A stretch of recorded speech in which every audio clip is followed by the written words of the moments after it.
Guys, एक बार फिर से आपका स्वागत है कनिष्का कोचिंग क्लासेज में। आज मैं फिर आपके लिए नया टॉपिक लेके आई हूँ, चैप्टर 7, जिसका नाम है कॉन्सेप्ट ऑफ प्रोडक्शन। तो आज इस चैप्टर में हम पढ़ेंगे उत्पादन क्या है, क्या उसकी अवधारणा है, उत्पादन की को कितने भागों में बांटा गया है, वो सभी। लेकिन वीडियो में आगे बढ़ने से पहले अगर आप चैनल पे नए हैं तो चैनल को सब्सक्राइब और वीडियो को लाइक कर दीजिए एंड वीडियो को ज्यादा से ज्यादा शेयर कीजिए, ताकि जितने बच्चों तक जितने व्यू आएंगे, जितने लाइक आएंगे, उतना ही हमें क्या मोटिवेशन मिले और हम आपके लिए और भी अच्छी वीडियोज और भी अच्छे क्या आइडियाज लेकर आए। तो चलिए करते हैं कंटिन्यू चैप्टर को।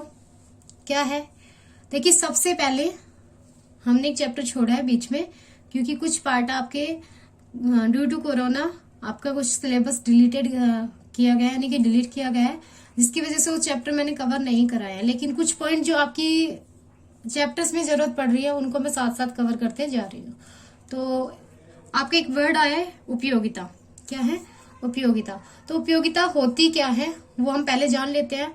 कोई भी वस्तु है जो हम क्या कर रहे हैं, काम में लेते हैं, वह वस्तु किसी के लिए तो क्या है, बहुत ज्यादा जरूरत है उनकी, और वह वस्तु किसी के लिए क्या है, यूजलेस थिंग है। तो कोई भी वस्तु है जिसमें मानव की जो आवश्यकता है उसको पूरा करने की जो शक्ति पाई जाती है, क्षमता पाई जाती है, वही क्या कहलाती है, उपयोगिता कहलाती है। जैसे कई बार देखा हमने, पेड़ों की जो लकड़ियां हैं वो ऐसी पड़ी रहे, वेस्ट पड़ी रहती है, लेकिन अगर उसी लकड़ी का हमने क्या कर दिया, फर्नीचर बना दिया, तो वो क्या बन जाएगा, एक आवश्यकता की वस्तु बन जाएगी। तो उपयोगिता हम किसे कह सकते हैं, किसी वस्तु की वह क्षमता जो मानवीय आवश्यकता को पूरा कर सकती है, उपयोगिता कहलाती है। तो आई होप आपको समझ में आ गया होगा उपयोगिता होती क्या है। अब देखिए, मैंने कहा कि लकड़ी है, लकड़ी से हमने क्या कर दिया, फर्नीचर बना दिया। अब लकड़ी से फर्नीचर बनाया, तो लकड़ी से फर्नीचर बनाने का जो काम है वो क्या कहलाता है, वो कहलाता है उपयोगिता का सर्जन करना। तो उपयोगिता का सर्जन करना कैसे होगा, एक क्वेश्चन हमारे माइंड में आता है कि कोई भी वस्तु है उसे काम के लायक बनाना, ये कैसे पॉसिबल हो सकता है। तो ये पॉसिबल होगा कैसे, उपयोगिता का सर्जन करके। अब दूसरी बात आ गई हमारे दिमाग में कि उपयोगिता का सर्जन कैसे होता है। तो उपयोगिता का सर्जन कैसे होता है, उत्पादन प्रक्रिया के द्वारा, यानी कि जो उत्पादन की जो प्रोसेस की जाती है उसके ऊपर हमने जो काम किया है, उस काम को करने के कारण उसमें क्या आ गई, उपयोगिता आ गई। उस उपयोगिता के कारण ही क्या बन गई, उसके अंदर शक्ति आ गई, एक मानव की आवश्यकता को पूरा करने की। अब आगे देखते हैं उत्पादन। ये उत्पादन क्या होगा, उत्पादन प्रक्रिया हमने पढ़ा था, अब उत्पादन क्या होता है। तो उत्पादन होगा, यानी कि उत्पादन की जो प्रक्रिया होगी,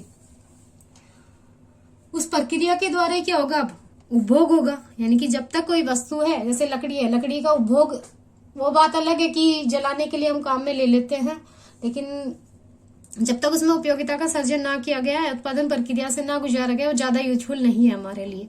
तो उसके लिए हमें क्या करना पड़ेगा, उसको उत्पादन प्रक्रिया करनी पड़ेगी। अब उत्पादन प्रक्रिया, उत्पादन होगा, तो उत्पादन कैसे होगा, उत्पादन होगा उन चीजों का, लेकिन फिर आगे क्या प्रोसेस होगी, तो उसके बाद क्या होगा, उपभोग होगा। यानी कि जब उत्पादन होगा, उसी उत्पादन पे हमारी क्या होगी, मांग डिपेंड करेगी। यानी कि हमारी जो मांग है, हमारे द्वारा जो वस्तु और सेवाओं की जो मांगी जाने वाली मात्रा है, यानी कि जो उपभोग है, वो किस पर आधारित होता है, उत्पादन पर ही आधारित होता है।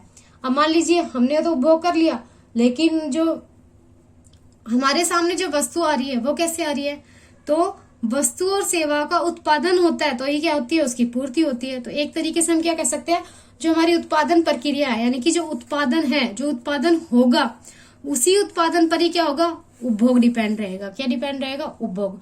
और उसी उत्पादन पर ही क्या रहेगी, पूर्ति डिपेंड रहेगी। यानी कि जितना हम उपभोग करेंगे, जितना उत्पादन होगा उसका उपभोग होगा, जितना उपभोग होगा उतनी क्या होगी, पूर्ति भी होगी। यानी कि वस्तु और सेवाओं की जो उत्पादन करने की जो क्षमता है, उस उत्पादन करने की क्षमता पर ही हमारा जो मांग है और वो पूर्ति है, जो क्या है, निर्भर करती है। अब देखिए, हम बार बार उत्पादन उत्पादन उत्पादन करे जा रहे हैं, ये उत्पादन है क्या, चलिए जानते हैं उत्पादन का अर्थ भी। इतना भी मत सोचो कि मैम तब से उत्पादन उत्पादन उत्पादन किया जा रही है क्या ये। तो उत्पादन का अर्थ जान लेते हैं पहले। तो उत्पादन से आशय किसी वस्तु की उपयोगिता का सर्जन, यानी कि कोई भी वस्तु है उसमें उपयोगिता लाना, सर्जन करना होता है। एक एक चीज जोड़ जोड़कर उसे एक अच्छी चीज बनाना। जैसे कि हमारे बच्चों के छोटे छोटे खिलौने आते हैं, बच्चे बहुत खुश होते हैं उनसे, कभी बिल्डिंग बना लेते हैं, कभी कार बना लेते हैं, कभी घर बना लेते हैं। तो इसी तरीके से कोई भी वस्तु है, उस वस्तु के अंदर जो उपयोगिता पाई जाती है, जैसे मान लीजिए पानी है, पानी के अंदर क्या गुण पाया जाता है कि जो प्यास हमारी उसको संतुष्ट करने का गुण पाया जाता है। तो पानी अब है, लेकिन पानी क्या है, हमारी जो इंडस्ट्रियल एरिया जो हमारा क्या है ज्यादा डेवलप हो गया, उसकी वजह से क्या हो गया, पानी खराब होने लगा। उसके जो केमिकल्स है वो किसमें, पानी में मिलने लगे। तो उन केमिकल्स को निकालकर पानी को पीने योग्य बनाना कौन काम करता है, ये आरओ करता है, यानी कि प्योरीफायर काम करता है। अब तो आरओ आ गया, पहले क्या था, पानी को उबाल कर हम काम में लेते थे। तो यानी कि जो उसमें उपयोगिता का सर्जन किया गया, यानी कि पानी को पीने योग्य बनाया गया। नेक्स्ट, उपयोगिता में वृद्धि, यानी कि पहले वो कम यूजफुल थी लेकिन अब उसे और यूजफुल बना दिया गया है वो। या फिर उपयोगिता का निर्माण करना, यानी कि जैसे ईंट वगैरह होती है, रोड़े होते हैं हमारे, इनसे हमने क्या कर दिया, मकान का निर्माण कर दिया। यानी कि छोटी सी जो चीज थी उसमें हमने क्या कर दिया, उनको जोड़ जोड़ कर हमने क्या कर दिया, उपयोगिता का निर्माण कर दिया। वही क्या कहलाता है, हमारा उत्पादन कहलाता है। तो पूछा जाए कि उत्पादन का अर्थ क्या है, तो उत्पादन का अर्थ क्या है, वस्तु में उपयोगिता का सर्जन करना, उपयोगिता में वृद्धि करना, या वस्तु की उपयोगिता का निर्माण करना, ये क्या कहलाता है, हमारा उत्पादन कहलाता है। आई होप आपको समझ में आ गया होगा उत्पादन क्या है। चलिए आगे चलते हैं। वीडियो को शेयर कीजिए ज्यादा से ज्यादा, ताकि सभी बच्चों तक ये वीडियो पहुंच सके और हमारा चैनल क्या है, ग्रो कर सके। और जो हमारी जो एम है, घर बैठकर शिक्षा, यानी कि ऑनलाइन एजुकेशन, जो बच्चे दर दर भटकते हैं कोचिंगों के लिए, उन्हें कोचिंग पर भटकना ना पड़े और यहाँ से वो अपनी जो पढ़ाई है वो अच्छे से कर सके। तो आगे देखिए उत्पादन का अर्थ है, उसके बाद हम चलते हैं उत्पादन की परिभाषा की तरफ। देखिए हर व्यक्ति के दिमाग में हर अलग अलग क्या चलती है, बातें चलती है। तो कोई व्यक्ति कुछ कहता है, कोई व्यक्ति कुछ कहता है। जैसे मान लीजिए किसी के घर में क्या है, चलो किसी के घर में क्या है, वैसे ही मान लेते हैं कहीं आग लग गई है ना, ठीक है। तो आग लगी है तो कोई तो है ना, आग लगती बाहर दौड़ेगा। कई व्यक्ति क्या सोचेंगे कि हमारे घर में कौन कौन सदस्य हैं, पहले उनको देखते हो कहाँ है, उनको बचाने की कोशिश करेगा।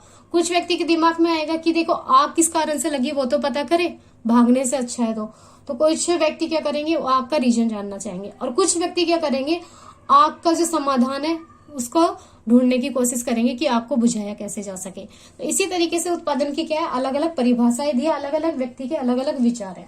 तो पहले हमारे एक अर्थशास्त्री है जिनका नाम है अल्फ्रेड मार्शल। इनका नाम तो आप है ना भूलना ही मत, ये आपको जो मार्शल है वो हर जगह आपको परेशान करेंगे। तो इनका नाम तो आप अपनी जुबान पर हमेशा ही रखना। जिस तरीके से भगवान का नाम अपनी जुबान पर रखते हैं, सेम उसी तरीके से मार्शल का नाम भी जब आप इकोनॉमिक्स पढ़ रहे हैं तो अपनी जुबान पर ही रखिए। देखिए मार्शल ने क्या कहा उत्पादन को, मार्शल ने कहा उपयोगिता का सर्जन करना। इन्होंने कुछ ज्यादा नहीं कहा, यानी कि आपका ज्यादा दिमाग खर्च नहीं होगा, सिर्फ इतना ही आपको याद करना पड़ेगा कि मार्शल ने कहा था उपयोगिता का सर्जन करना ही क्या है, उत्पादन है। आगे आ जाइए फ्रेजर। सेकंड कौन है हमारे अर्थशास्त्री फ्रेजर। तो देखिए फ्रेजर नाम आपको याद रखना है। तो गर्मी में क्या जरूरी है हमारे लिए, ठंडा पानी, और ठंडा पानी हमें कौन देता है, फ्रिज। तो फ्रिज से हो गया फ्रेजर। तो फ्रेजर उन्होंने क्या दिया, उत्पादन की पुनः स्थापना करना। देखो पानी तो हमारे पास था लेकिन उनको क्या है, वापस से क्या करना है, ठंडा करके उपयोगी बनाना है। तो पुनः स्थापना, तो इससे याद हो जाएगा फ्रिज ने हमें क्या दिया, पुनः स्थापना करना बताया। तो फ्रेजर ने क्या कहा, उत्पादन क्या है, पुनः स्थापना करना है। आगे आ जाइए मेयर साहब आ गए। आप मेयर साहब ने क्या कहा, उत्पादन को आदान प्रदान हेतु वस्तु या सेवाओं के रूप में परिणाम देने वाली प्रक्रिया बताई। अब देखिए मेयर साहब भाई रोक तो हो गई इनका, तो कितनी बड़ी सी परिभाषा दे दी है, लेकिन हमें तो क्या करना है, याद तो करना ही पड़ेगा क्योंकि एग्जाम में क्या होना है, पास होना है।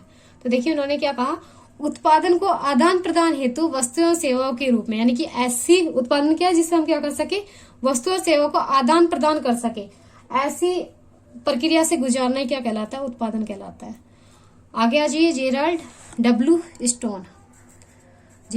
स्टोन। इन्होंने क्या कहा, उत्पादन साधनों को निर्गतों में परिवर्तित करने की प्रक्रिया है। उत्पादन साधनों को निर्गतों में परिवर्तित करने की प्रक्रिया। इस तरीके से चार आपके अर्थशास्त्री जिन्होंने उत्पादन की अलग अलग क्या दी है, परिभाषाएं दी है। आगे अब देखिए, अब इतने सारे ने क्या दे दी, परिभाषा दे दी। अब मैम कंफ्यूज हो गए हम, तो पेपर में क्या लिख कर आए, जब एक व्यक्ति की पूछे तो एक की लिखे आए, दूसरे की पूछे तो दूसरे की लिख देंगे, यानी कि एक अर्थशास्त्री ने कहा तो उसकी लिख देंगे, दूसरे ने कहा तो उसकी लिख देंगे। लेकिन जब एक निष्कर्ष रूप में कोई परिभाषा पूछे तो हम क्या लिख के आए? तो देखिए निष्कर्ष रूप में हम क्या कह सकते हैं परिभाषा उत्पादन की। उत्पादन का व्यापक अर्थ वस्तु और सेवाओं में उपयोगिता का सर्जन करना ही नहीं। देखिए अब क्या कहा, निष्कर्ष रूप में हम कहते हैं कि उत्पादन सिर्फ वस्तु और सेवाओं में उपयोगिता का सर्जन करना ही नहीं है, बल्कि क्या है, उनके मूल्य में वृद्धि, यानी कि जो वस्तु है पहले कम कीमत की थी अब वो ज्यादा कीमत की हो गई है, उनके मूल्य में भी क्या करनी है, वृद्धि करनी है, और विनिमय शक्ति में वृद्धि करनी है, यानी कि पहले जो कोई चीज नहीं ले रहा था उस वस्तु को हम दूसरे को दे सके, ऐसी शक्ति उसके अंदर निहित करनी है। अर्थात वस्तु हमें आर्थिक उपयोगिता का सर्जन करना ही उत्पादन कहलाता है। तो इस तरीके से हम क्या कर सकते हैं, उत्पादन की परिभाषा लिख सकते हैं, फिर बता सकते हैं। आगे देखिए, अब उत्पादन उत्पादन उत्पादन बहुत देर हो गई पढ़ते पढ़ते, लेकिन ये उत्पादन करेंगे कैसे, इसके लिए भी तो कुछ चाहिए ना हमें। तो चलिए चलते हैं आगे, पता करते हैं कैसे करते हैं उत्पादन। तो देखिए उत्पादन के विभिन्न साधन, जैसे हम अभी काम कर रहे हैं, यानी कि ऑनलाइन आप क्लास ले रहे हो तो किससे ले रहे हो, फोन से, लेकिन फोन में भी तो क्या होना चाहिए, डाटा होना चाहिए, यानी कि नेट कनेक्शन होना चाहिए, तभी आप क्या कर सकते हो, ऑनलाइन क्लासेस ले सकते हो। अब डाटा तो है आपके पास, लेकिन क्या है, नेटवर्क नहीं है। नेटवर्क नहीं है तो फिर क्लास कैसे लोगे, तो आपको क्या चाहिए, नेटवर्क भी अच्छे चाहिए। तो ये क्या है, अलग अलग साधन है हमारे क्लास लेने के, ठीक है। तो अब उत्पादन के कौन कौन से साधन है वो देखते हैं। तो उत्पादन के 4 साधन बताए गए हैं नॉर्मल रूप से, लेकिन क्या है, जैसे जैसे हमारी क्या है, देश में डेवलपमेंट होता जाता है, वैसे वैसे कुछ ना कुछ नया आता चला जाता है, तो एक एडिशनल ऐड कर लिया जाता है, जो क्या है, 5वें साधन के रूप में हमारे सामने आता है। तो मुख्य रूप से उत्पादन के कितने साधन है, 4 साधन है। तो पहला साधन कौन सा है, भूमि, जो हमारे किसानों की जमीन है, जिसमें हम क्या है, सोना उगाते हैं, यानी कि जो हम खाने के लिए अनाज और हमारी जो फसलें हैं वो सब करते हैं, या फिर जैसे हमारी जो बिल्डिंग्स वगैरह है, जो सभी जहाँ वो बनी हुई है भूमि, यानी कि जो क्या है, प्रकृति द्वारा प्रदत्त है और हर जगह उसकी उर्वरा शक्ति अलग अलग पाई जाती है। तो भूमि हमारा क्या है, प्रकृति का उपहार माना जाता है, और इसमें जो गुण पाया जाता है उस गुण की वजह से हम क्या है, अपने जो उत्पादन को क्या कर सकते हैं, उत्पादन की क्रिया को या प्रक्रिया को सुचारू रूप से चला सकते हैं। सेकंड क्या है, पूंजी। सेकंड क्या है, पूंजी, जिसे हम क्या कहते हैं, कैपिटल। क्या कहते हैं, कैपिटल कहते हैं। तो कैपिटल उत्पादन का महत्वपूर्ण क्या मान लेते हैं, हम साधन मान लेते हैं, मान क्या लेते हैं, है। तो कैपिटल जैसे कि आपने कोई भी पैसे वगैरह लगाया, वित्त वगैरह लगाया, वो सब किसमें आ जाता, सॉरी कैपिटल किसमें आ जाती है, जो आपका कोई भी वित्त है, जो भी आपने पैसे लगाए हैं, फिर कैश के रूप में लगाए हैं, या फिर कोई भी मशीनों या यंत्रों पर जो आप प्रोडक्शन में काम में ले रहे हैं, आपकी जो मशीन उस पर लगाया है, वो क्या कहलाती है, आपकी पूंजी कहलाती है। आगे थर्ड आ जाइए श्रम, यानी कि जो व्यक्ति के द्वारा फिजिकल रूप से, यानी कि अपने शरीर को कष्ट देकर जो काम किया जाता है। आप देखिए, मान लीजिए अब ये तो है नहीं कि कोई रोबोट वगैरह हमने बना दिया और उससे वर्क कर रहा है, लेकिन रोबोट बनाने में भी क्या चाहिए, शारीरिक श्रम चाहिए, मानसिक श्रम चाहिए, यानी कि शारीरिक या मानसिक श्रम के द्वारा, यानी कि कोई भी व्यक्ति है जो अपने शरीर के द्वारा या फिर अपने मानसिक यानी कि दिमाग के द्वारा कोई भी कार्य कर रहा है, उससे जो प्रोडक्शन किया जाता है वो क्या कहलाता है, श्रम कहलाता है। आगे देखिए साहस, जिसको हम साहसी भी कहते हैं, है ना। तो फोर्थ हमारा क्या है, साधन साहस या फिर साहसी। जो हमारे जो साहसी है, उद्यमशीलता का कौन सा, चौथा है, वैसे मानते हैं, लेकिन अगर देखा जाए, अगर इसमें हम टेक्निक और यूज कर लेते हैं, यानी कि प्रबंधन या तकनीकी यूज कर लेते हैं कि अच्छी तकनीकी के कारण उत्पादन क्या होता है, अच्छा होता है, तो उसको हम चौथा मान ले, या फिर इसको 5वां मान ले। सीरीज की कोई वो नहीं है कि इसको फर्स्ट माने, इसको सेकंड माने, लेकिन ये मान लिया जाता है कि जब तक हम उत्पादन नहीं कर सकते, जब तक हमारे पास भूमि ना हो। अब भूमि तो उपलब्ध है हमारे पास, लेकिन दूसरा साधन क्या है, पूंजी। अब पूंजी नहीं है तो हम क्या कर सकते हैं, प्रोसेस को आगे कर सकते हैं, प्रोडक्शन की नहीं कर सकते, तो सेकंड साधन हम क्या मान लेते हैं, कैपिटल को। अब कैपिटल भी हमारे पास में आ गई है, लेकिन श्रम भी तो चाहिए, यानी कि माल का उत्पादन कौन करेगा, मशीनें करेगी। अब मशीनों को ऑपरेट करने के लिए क्या चाहिए, कोई ना कोई व्यक्ति चाहिए। वो व्यक्ति क्या करेगा, मेंटली रूप से काम करेगा, और मान लीजिए कोई वर्क ऐसा हो जो शारीरिक रूप से किया जाता है तो श्रम से होगा। चौथा, फिर उस काम को करने के लिए जो साहस है, साहसी जो है, यानी कि वह व्यक्ति जो उत्पादन का महत्वपूर्ण साधन माना जाता है, जो जोखिम और अनिश्चितता को वहन कर सकता है, तो वह व्यक्ति क्या हो गया, साहसी हो गया। और इसके बाद टेक्नोलॉजी लो, तो टेक्नोलॉजी को आप बीच में ले सकते हो कि नई नई तकनीकी और जो प्रबंधन की जो व्यवस्था है उसकी वजह से भी हमारा क्या उत्पादन की प्रक्रिया होती है। लेकिन मेन जो 4 साधन माने जाते हैं हमारे क्या माने जाते हैं, भूमि, पूंजी, श्रम और साहसी माने जाते हैं। एडिशनल आप लिख सकते हैं कि जो टेक्निक्स है या फिर प्रबंध जो व्यवस्था है उसको हम क्या कर सकते हैं, उत्पादन के साधन के रूप में काम में ले सकते हैं। तो चलिए अब आगे चलते हैं, क्या है आदाय या पढ़ते या फिर प्रदाय और निर्गत। देखिए हमारे जो कोई भी सब्जेक्ट है उसमें स्कोर करने का सबसे बड़ा अच्छा साधन क्या है हमारा, वन लाइन वाले जो क्वेश्चन आते हैं वो, उनसे हम अच्छा स्कोर कर सकते हैं किसी भी एग्जाम में। तो हमारे जो इकोनॉमिक्स है उसमें वन लाइनर जो क्वेश्चन आते हैं उसमें आपसे क्वेश्चन पूछा जा सकता है आदाय या पढ़ते या फिर प्रदाय या निर्गत किसे कहा जाता है। तो आदाय या पढ़ते किसे कहते हैं, पढ़ते उत्पादन के साधनों को आदाय या पढ़ते कहते हैं, यानी कि उत्पादन के जो साधन आप काम में ले रहे हो उन साधनों को हम क्या कह देते हैं, दूसरा नाम क्या हो जाता है, आधा या फिर पढ़ते या फिर इनपुट भी कहा जाता है। दूसरा है प्रदाय, वस्तु और सेवा के उत्पादन को प्रदाय या निर्गत कहते हैं, यानी कि जो वस्तु और सेवा जो आप उत्पादित कर रहे हो उन वस्तु और सेवाओं को क्या कह दिया, निर्गत कहा जाता है। अब आगे आ जाइए, पढ़ लिया हमने उत्पादन, उपयोगिता, उत्पादन कैसे होता है, उत्पादन का अर्थ और परिभाषा है, उत्पादन के विभिन्न साधन। और उत्पादन की अवधारणा, उत्पादन को कितने भागों में बांटा जाता है। जैसे हमारे देखिए मान लीजिए किसी के यहाँ शादी है, शादी में क्या अलग अलग रिवाज है, जैसे मेहंदी का, हल्दी का, संगीत का, तो अलग अलग फंक्शन होते हैं, अलग अलग कैटेगरीज में उसको डिवाइड कर देते हैं। सेम उसी तरीके से उत्पादन को भी अलग अलग कैटेगरीज में आपको क्या कर रखा है, डिवाइड कर रखा है। फर्स्ट क्या है, कुल उत्पादन, सेकंड क्या है, औसत उत्पादन, और थर्ड है सीमांत उत्पादन। कुल उत्पादन जिसको हम कहते हैं टोटल प्रोडक्शन, सेकंड है औसत उत्पादन जिनको हम कहते हैं एवरेज प्रोडक्शन, और थर्ड आपका सीमांत उत्पादन जिनको हम कहते हैं मार्जिनल प्रोडक्शन। तो आई होप आज के लिए इतना बहुत है, आगे कंटिन्यू करेंगे अगली वीडियो में। लेकिन हाँ, चैनल को सब्सक्राइब और वीडियो को लाइक करना ना भूलिए। Thank you.